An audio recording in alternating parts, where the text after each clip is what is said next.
शेवटपर्यंत नक्की बघा.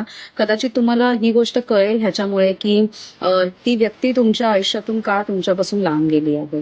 आपल्याला बऱ्याचदा असं वाटतं, की जेव्हा एखादं संकट येतं आपल्यावरती किंवा काय आणि व्यक्तीची खरी रंग दिसायला लागतात, खरी रूपं दिसायला लागतात. मग आपण कुठेतरी ह्याच्यामध्ये देवाला सुद्धा दोष देतो, त्या परिस्थितीला दोष देतो आणि आपण हे म्हणजे माहितीच करून घेत नाही किंवा जाणून घ्यायचाच प्रयत्न करत नाही, की कदाचित ती व्यक्तीच चुकीची आहे किंवा काय.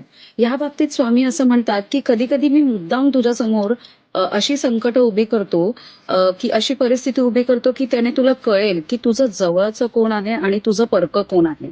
आणि हे स्वामी म्हणतात कळणं खूप गरजेचं आहे. कारण माझं तुझ्यावर सतत लक्ष आहे.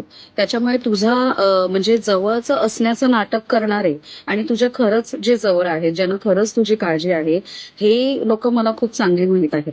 त्यामुळे मी अशी काही परिस्थिती तुझ्यासमोर उभी करतो, की जे तुझ्या खरंच जवळचे आहेत किंवा ज्यांचं